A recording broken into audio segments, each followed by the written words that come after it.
Hello friends, आप सभी का मेरे यूट्यूब चैनल मिशन मनवा में स्वागत है, जिसमें हम लोग देख रहे थे पाठ्यक्रम का सीरीज।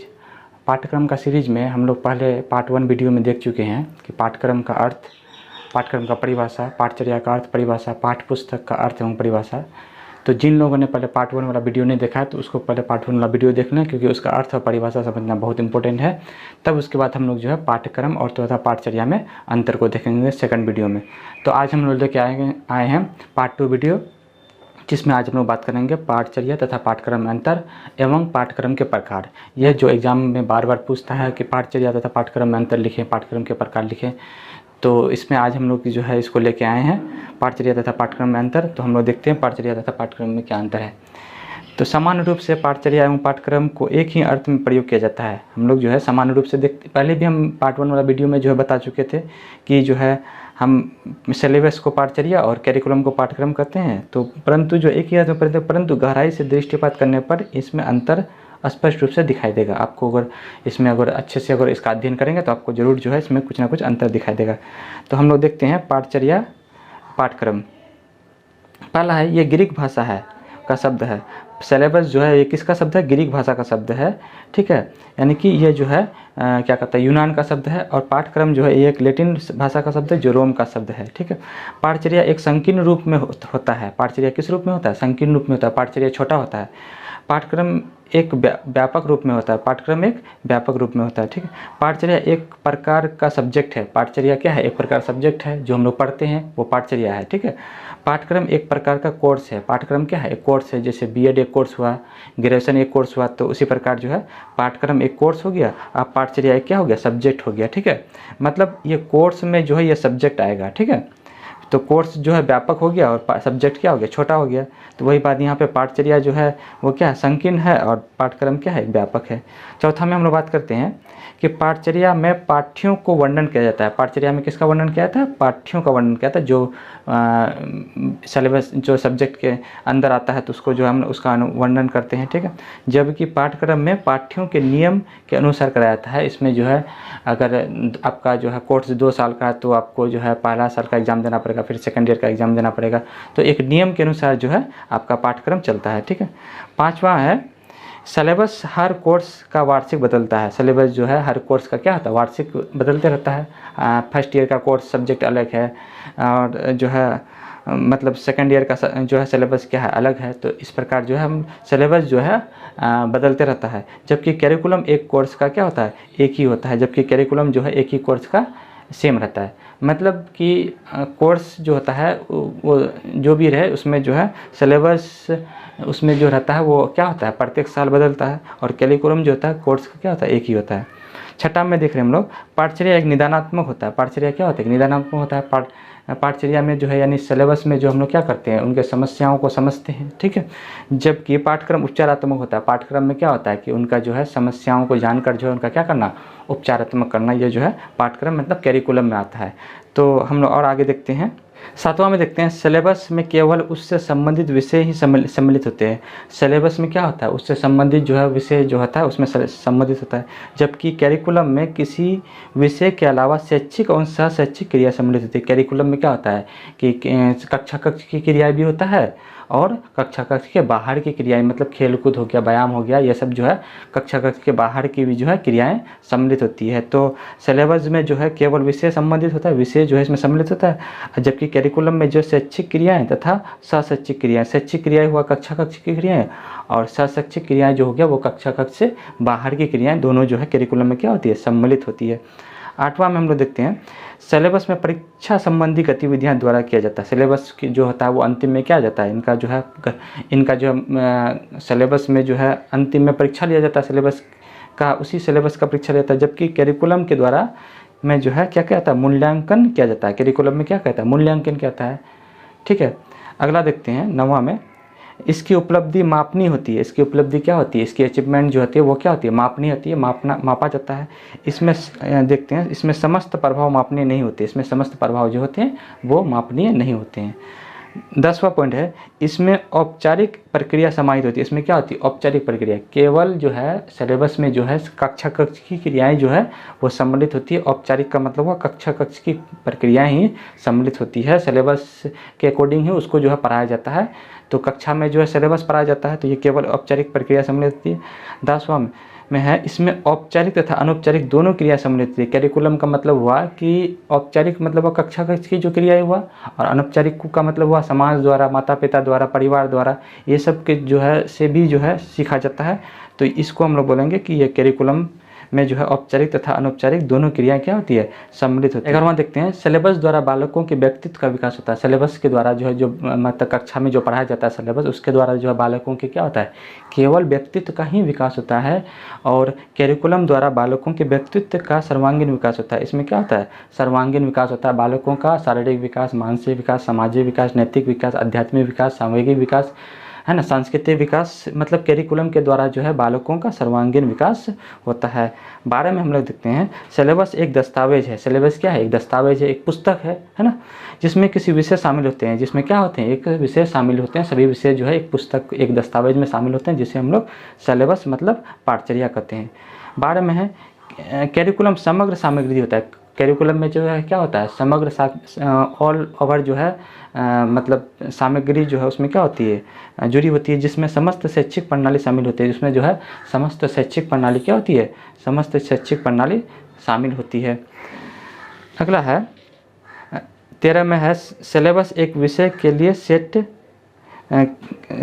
किए जाते हैं। सिलेबस जो है एक क्या होते हैं? सिलेबस जो है एक विषय के लिए सेट किया जाता है। सिलेबस जो होता है किसी एक विषय के लिए सेट किया जाता है, जबकि कैरिकुलम एक निश्चित कोर्स के लिए सेट किए जाते हैं। मतलब सिलेबस जो होता है वो एक विषय के अंदर आधार पर जाता है कि आप इस विषय का अध्ययन करेंगे, जबकि कैरिकुलम जो होता है वो क्या होता है? एक कोर्स होता है, ऑल ओवर जो है कोर्स होता है। ठीक। सिलेबस की प्रकृति वर्णनात्मक होती है। सिलेबस की प्रकृति क्या होती है? वो वर्णनात्मक होती है। सिलेबस में जो है हम किसी भी चीज़ को वर्णन के द्वारा बताते हैं। कैरिकुलम की प्रकृति निर्देशात्मक होती है। निर्देशात्मक मतलब निर्देश देने के मतलब कैरिकुलम में जो है निर्देश की प्रक्रिया भी सम्मिलित होती है। 15 में है, सिलेबस कैरिकुलम का अंग है। सिलेबस जो है कैरिकुलम का एक अंग है, जबकि कैरिकुलम सिलेबस का अंग नहीं है, है ना। मतलब कि सिलेबस जो है क्या है? कैरिकुलम का अंग है, जबकि कैरिकुलम सिलेबस का अंग नहीं है। मतलब सिलेबस छोटा है और कैरिकुलम क्या है? एक बड़ा है। आप लोग जो है ऐसे भी समझ सकते हैं इसको कि सिलेबस जो है ऐसे समझते हैं, सिलेबस जो है इसके अंदर में ये जो है सिलेबस है, और इसके ऊपर में क्या है? ये कैरिकुलम है, कि जो हम पार्ट 1 वीडियो में जो है बना चुके हैं। तो सिलेबस जो है में जो है पुस्तकों का ज्ञान होता है, जबकि कैरिकुलम में जो है पुस्तकों के साथ साथ बाहरी ज्ञान भी होता है। तो ये जो है हम लोग ऐसे समझ सकते हैं इसको। ठीक है। अब हम लोग के पाठ्यक्रम के प्रकार, जो बहुत ही इंपॉर्टेंट है टॉपिक है, पाठ्यक्रम के प्रकार। ठीक है। पाठ्यक्रम के प्रकार जो है एग्जाम में बहुत पूछता है कि पाठ्यक्रम के प्रकारों का वर्णन करें, तो पाठ्यक्रम के प्रकार हम लोग लिखते हैं, टाइप्स ऑफ कैरिकुलम। पाठ्यक्रम के संगठन के विषय में अलग अलग दृष्टिकोण होते हैं। पाठ्यक्रम का जो है संगठन क्या है? पाठ्यक्रम जो बनाया जाता है तो अलग अलग मुद्दों पर जो है चर्चा करने के बाद पाठ्यक्रम को बनाया जाता है। इसी आधार पर पाठ्यक्रम के अनेक प्रकार होते हैं जो निम्नलिखित हैं। इसी आधार पर पाठ्यक्रम के जो है अनेक प्रकार होते हैं। जैसे पहला हो गया पाठ्यक्रम के प्रकार कौन कौन है? बाल केंद्रित पाठ्यक्रम हो गया, ठीक है, विषय केंद्रित पाठ्यक्रम हो गया, क्रिया केंद्रित पाठ्यक्रम, उसके अनुभव केंद्रित पाठ्यक्रम, शिल्प कला केंद्रित पाठ्यक्रम और कोर पाठ्यक्रम। ये जो है पाठ्यक्रम के जो है 6 प्रकार हैं। कौन कौन हो गया? बाल केंद्रित पाठ्यक्रम, विषय केंद्रित पाठ्यक्रम, child centred curriculum, subject centred curriculum, क्रिया केंद्रित पाठ्यक्रम, एक्टिविटी सेंटर्ड कैरिकुलम, अनुभव केंद्रित पाठ्यक्रम, एक्सपीरियंस सेंटर्ड कैरिकुलम, शिल्प कला केंद्रित पाठ्यक्रम, क्राफ्ट सेंटर्ड कैरिकुलम और कोर पाठ्यक्रम को बोलते हैं। ठीक है। अब हम लोग देखते हैं पहला बाल केंद्रित पाठ्यक्रम क्या होता है। बाल केंद्रित पाठ्यक्रम वैसे पाठ्यक्रम होते हैं जिसमें बालकों को ध्यान में रखकर जो है क्या किया जाता है? बालकों को ध्यान में रखकर पाठ्यक्रम में जाता है। अर्थात बालकों की प्रवृत्ति, रुचि, रुझान, आवश्यकता आदि को ध्यान में रखकर संगठित किया जाता है। यानी बालकों के जो है इन बातों को, रुचि, रुझान और जो है उनकी आवश्यकताओं को ध्यान में रखकर जो है उन पाठ्यक्रम तैयार किया जाता है। ये पाठ्यक्रम विषयों की अपेक्षा बालकों के सर्वांगीण विकास पर महत्व देता है। मतलब ये जो है विषय की अपेक्षा बालकों के सर्वांगीण विकास पर बल देता है। मतलब विषय पर इतना महत्व नहीं देता है, ये बालकों के सर्वांगीण विकास पर जो है क्या देता है? ज़्यादा महत्व देता है। मतलब कि बालकों के जैसे हो गया वो क्या कहता है, खेल कूद हो गया, बालकों के सीखने में जो है बाहरी वातावरण का जो है ये ज़्यादा इसमें जो है पाठ्यक्रम में जोड़ा जाता है। वर्तमान नवीन शिक्षण पद्धति में जैसे मॉन्टेसरी, किंडरगार्टन, डाल्टन आदि विधियां बाल केंद्रित पाठ्यक्रम पर ही जोर दिया जाता है। ये सब विधियाँ जिसमें बालकों को जो है अधिक से अधिक जो है उसको शिक्षण कराया जाता है ना, उसको जो है अधिगम कराया जाता है। तो ये सब विधि है जो बालकों को विषय के अलावा जो है सर्वांगीण विकास में ज़्यादा बालकों को ध्यान में रखा जाता है। तो हम लोग देखिए बाल केंद्रित पाठ्यक्रम। दूसरा है विषय केंद्रित पाठ्यक्रम, सब्जेक्ट सेंटर्ड करिकुलम। विषय केंद्रित पाठ्यक्रम उस पाठ्यक्रम को कहते हैं जिसमें विषय को आधार मानकर बनाया जाता है। विषय केंद्रित पाठ्यक्रम उस पाठ्यक्रम को कहते हैं जिसमें विषय को आधार मानकर क्या करता है, बनाया जाता है। अर्थात इसमें बालकों की अपेक्षा विषयों पर अधिक बल दिया जाता है। इसमें जो है क्या था, उसमें देखे थे हम लोग बाल केंद्रित पाठ्यक्रम में कि बालकों को विषयों की अपेक्षा बालकों को ज़्यादा ध्यान दिया जाता है। इसमें क्या करेंगे, बालकों की अपेक्षा विषय पर ज़्यादा ध्यान देंगे क्योंकि ये विषय केंद्रित पाठ्यक्रम है। ठीक है, इस पाठ्यक्रम का सूत्रपात प्राचीन ग्रीक तथा रोम के विद्यालयों में था। सबसे पहले जो है विषय केंद्रित पाठ्यक्रम को जो है कहाँ पे लागू किया गया था, प्राचीन ग्रीक और रोम, है ना, इन जो विद्यालयों में जो है लागू किया गया था। इसमें विषयों के ज्ञान को अलग अलग करके निश्चित किया था। इसमें क्या होता है विषय केंद्रित पाठ्यक्रम में कि विषय का जो ज्ञान होता है उसको अलग अलग कर देता है, फिर उस अलग अलग ज्ञान के आधार पर अलग अलग जो है क्या बना देते हैं, फिर विषय बना देता है। ठीक है, एक पुस्तक बना देता है और उन पुस्तकों को बच्चे पढ़ते हैं जिससे उन्हें क्या होता है, ज्ञान की प्राप्ति होती है। इसी चीज़ को हम लिखे हैं तथा इन्हीं ज्ञानों के अनुसार अलग अलग विषयों की पुस्तकें लिखी जाती है जिससे बालकों को ज्ञान प्राप्त होता है। अतः इस पाठ्यक्रम में पुस्तकों पर बल दिया जाता है। इस पाठ्यक्रम में किस पर बल दिया जाता है, पुस्तकों पर बल दिया जाता है, जिसे पुस्तक केंद्रित पाठ्यक्रम बुक सेंटर्ड कैरिकुलम भी कहा जाता है। यह पाठ्यक्रम बालकों को रटने की आदत एवं केवल परीक्षा पर ही बल देता है। विषय केंद्रित पाठ्यक्रम में जो है बालकों का केवल क्या होता है, रटने की पद्धति और उनके जो है मतलब परीक्षा की दृष्टि से ही बच्चे जो है इनका पाठ्यक्रम को तैयार किया जाता है। इस पाठ्यक्रम से बालकों को यह लाभ होता है कि उन्हें पूर्व में ही पाठ्य पुस्तक निश्चित हो जाते हैं, पाठ्यवस्तु निश्चित हो जाते हैं। मतलब इस विषय केंद्रित पाठ्यक्रम से बालकों को ये लाभ है कि उन्हें पता चल जाता है कि किन किन जो है हमको पाठ्यक्रम में हमको क्या क्या विषय पढ़ने हैं। तो उस पाठ्यक्रम में जो उन जो है कंटेंट को जोड़ा जाता है तो बालकों को ये लाभ हो जाता है कि उनको पूर्व ज्ञान हो जाता है कि हमको जो है क्या कहता है पाठ्यक्रम में कौन कौन से पाठ्यवस्तु को पढ़ने हैं। ये क्रिया केंद्रित पाठ्यक्रम, एक्टिविटी सेंटर्ड करिकुलम। क्रिया केंद्रित पाठ्यक्रम उस पाठ्यक्रम को कहते हैं कि जिसमें विभिन्न कार्यों द्वारा छात्रों को शिक्षा दी जाती है। इसमें क्या होता है, विभिन्न कार्य, क्रिया का मतलब ये होता है काम, कई कार्यों के द्वारा जो है बालकों को क्या दिया जाता है, शिक्षा दिया जाता है। इसमें कार्य के द्वारा शिक्षा देता है। इन कार्यों में छात्रों की रुचियाँ, आवश्यकताओं, अनुभव और बौद्धिक स्तर, सामाजिक मूल्यांकन एवं आवश्यकताओं के अनुसार किया जाता है। इसमें यह देखा जाता है कि छात्रों की रुचि, आवश्यकता, अनुभव तथा बौद्धिक स्तर, सामाजिक मूल्यांकन एवं आवश्यकताओं के अनुसार ही उसे क्या दिया जाता है, कार्य दिया जाता है। कार्यों का चयन शिक्षक एवं शिक्षार्थी, कार्यों का चयन शिक्षक एवं शिक्षार्थी के सहयोग से होता है। कार्यों का चयन जो होता है बालकों को जो दिया जाता है वो शिक्षक और शिक्षार्थी के सहयोग से होता है। जॉन डीवी का मत है कि क्रिया केंद्रित पाठ्यक्रम द्वारा बालक समाज के कार्यों में रुचि लेते हैं। इस पाठ्यक्रम के द्वारा जो है जॉन डीवी कहते हैं महोदय कि केंद्रित पाठ्यक्रम से जो है क्रिया केंद्रित पाठ्यक्रम से बालक को जो है समाज के कार्यों में जो है क्या करते हैं, सहयोग देते हैं, जिससे उनके व्यक्तित्व का सर्वांगीण विकास होता है, जिससे उनके व्यक्तित्व का जो सर्वांगीण विकास होता है। तो आज हम लोग देखें क्रिया केंद्रित पाठ्यक्रम में बालकों को एक कार्यों के द्वारा शिक्षा दी जाती है। ठीक है, अगला है अनुभव केंद्रित पाठ्यक्रम। अनुभव केंद्रित पाठ्यक्रम क्या है देखते हैं। अनुभव केंद्रित पाठ्यक्रम उस पाठ्यक्रम को कहते हैं जिसमें मानव जाति के अनुभव सम्मिलित है। इसमें क्या होते हैं कि मानव का जो अनुभव होता है, जो छात्रों का अनुभव होता है, जो व्यक्तित्व का अनुभव होता है, उसको जो है उस पाठ्यक्रम में जोड़ा जाता है। इसमें बालकों की प्रेरणा, सामाजिक वातावरण तथा भौतिक वातावरण अधिक से अधिक प्रयोग किया जाता है। इन चीज़ों का जो है पाठ्यक्रम में जोड़ा जाता है तथा बालकों का संबंध छात्रों की रुचियों, आवश्यकताओं तथा योग्यताओं को सम्मिलित किया जाता है। इसमें जो है अनुभव में बालक क्या क्या रुचि लेते हैं, उनकी क्या आवश्यकता है, उनकी क्या योग्यता है, उनका जो अनुभव है उनको जो है अनुभव केंद्रित पाठ्यक्रम में जोड़ा जाता है, जिससे जो है वो पाठ्यक्रम बनाया जाता है। ठीक है, अब हम लोग देखते हैं पाँचवा में शिल्पकला केंद्रित पाठ्यक्रम, क्राफ्ट सेंटर्ड कैरिकुलम। ठीक है, शिल्पकला केंद्रित पाठ्यक्रम उस पाठ्यक्रम को कहते हैं जिसमें किसी शिल्प या क्राफ्ट को केंद्रित विषय मानकर शिक्षा दी जाती है। इसमें क्या होता है, किसी एक शिल्प मतलब क्राफ्ट मतलब कोई एक कौशल के जो है अकॉर्डिंग उसको क्या दिया जाता है, एक पाठ्यक्रम दे के बनाया जाता है और उसको जो है शिक्षा दी जाती है। जैसे कताई हो गया, बुनाई, चमड़े तथा लकड़ी का काम आदि की शिक्षा दी जाती है बालकों को। ठीक है, छात्रों को कुछ ऐसे शिल्पों की शिक्षा देनी चाहिए जिनके द्वारा एक तो विद्यालय का खर्च निकल जाए तथा भविष्य में छात्र इसके सहारे अपनी जीविका भी चला सके। मतलब शिल्पकला केंद्रित पाठ्यक्रम में जो है बालकों को क्या कहता है, मतलब किसी एक कौशल, मतलब हो गया जैसे हो गया कताई का काम, बुनाई का काम, चमड़े तथा लकड़ी के काम आदि का जो है कौशल सिखाया जाता है, जिससे उसका ये हो सका है, उसको ये फ़ायदा होगा कि विद्यालय का भी जो भी खर्च है वो भी उसका जो है क्या हो जाएगा, खर्च निकल जाएगा और भविष्य में जो है छात्र जो है का एक क्या होगा, जीविकोपार्जन का जो है एक सहारा बन जाएगा। ठीक है, यह पाठ्यक्रम करके सीखने पर बल देता है। ये पाठ्यक्रम जो है किस पर सीख देता है, करके सीखने पर बल देता है, शिल्पकला पर केंद्रित पाठ्यक्रम। अगला है हम लोग का कोर पाठ्यक्रम। कोर पाठ्यक्रम क्या होता है, ये भी बहुत इंपॉर्टेंट है।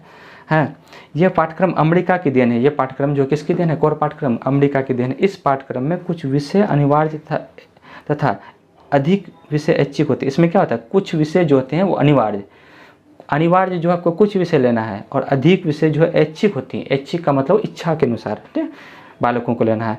अनिवार्य विषय का अध्ययन प्रत्येक बालक के लिए अनिवार्य है। मतलब अनिवार्य जो विषय था, है ना, उसका जो है क्या करना है, अनिवार्य विषय का जो है प्रत्येक बालक के लिए अनिवार्य होता है, जबकि बालक की व्यक्तिगत रुचियों तथा क्षमताओं के अनुसार चुना जा सकता है।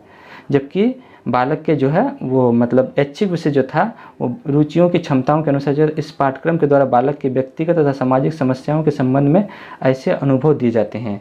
मतलब हम लोग ये देखें कि अनिवार्य विषय अनिवार्य जो था वो बालकों के लिए तो ज़रूरी है, लेकिन ऐच्छिक विषय को भी जो है बालकों के रुचियों एवं क्षमताओं के अनुसार लिया जाता है, चयन किया जाता है। ठीक है, जिससे भावी जीवन में आने वाली समस्याओं को हल सके। इसमें क्या होगा कि पाठ्यक्रम के द्वारा जो है बालक क्या होगा, व्यक्तिगत तथा सामाजिक समस्याओं के संबंध में ऐसे अनुभव दिए जाते हैं। मतलब इस पाठ्यक्रम से जो है बालकों को व्यक्तिगत तथा समाज के बारे में ऐसे अनुभव देते हैं जिससे उन्हें भावी जीवन में जब भी किसी जो है व्यक्तिगत या समाज के प्रति कभी समस्या उत्पन्न होती है तो उनका जो है बालक क्या कर सकते हैं, समस्याओं को हल कर सकते हैं। यही है कोर पाठ्यक्रम। ठीक है, अब हम लोग देखते हैं कोर पाठ्यक्रम जो होता है सभी विद्यार्थियों के लिए आवश्यक होता है। कोर पाठ्यक्रम क्या होता है, सभी विद्यार्थियों के लिए आवश्यक होता है, जिससे प्राथमिक स्तर में अति आवश्यक, इसे जो है प्राथमिक स्तर में बहुत ज़रूरी होता है बच्चे को देना।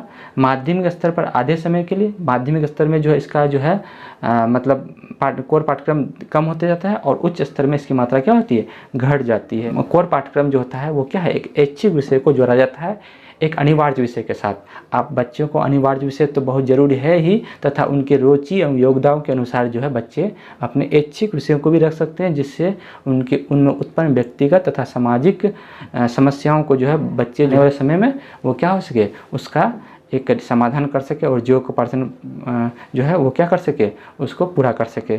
ठीक है, तो आज हम लोग देखें पाठचर्या तथा पाठ्यक्रम में अंतर और पाठ्यक्रम के प्रकार। तो पाठचर्या पाठ्यक्रम में अंतर जो है हम लोग लगभग 12 से 13 पॉइंट देखे होंगे और पाठ्यक्रम के प्रकार 6 पॉइंट देखे पाठ्यक्रम के प्रकार। ठीक है, तो आप लोग जो है इसको अच्छे से जो है राइट डाउन कर लीजिए और इसका PDF जो है हम लिंक में दे देते हैं। हर एक वीडियो का जो है आप लोग को जो है लिंक जो है वीडियो में जो है आपका डिस्क्रिप्शन में दे दिया जाता है। तो जो है पाठचर्या तथा पाठ्यक्रम में अंतर समझ में आ गया होगा और पाठ्यक्रम के प्रकार भी जो है आप लोग को अच्छे से समझ में आ गया होगा। तो फार्दर वीडियो में फिर हम लोग मिलते हैं नए टॉपिक के साथ, और आप लोग जो है चैनल को जरूर एक बार सब्सक्राइब करें जो सब्सक्राइब नहीं किए, और लाइक करें और कमेंट जरूर करें। तो नेक्स्ट टॉपिक के साथ हम लोग फिर फार्दर वीडियो में मिलते हैं। धन्यवाद।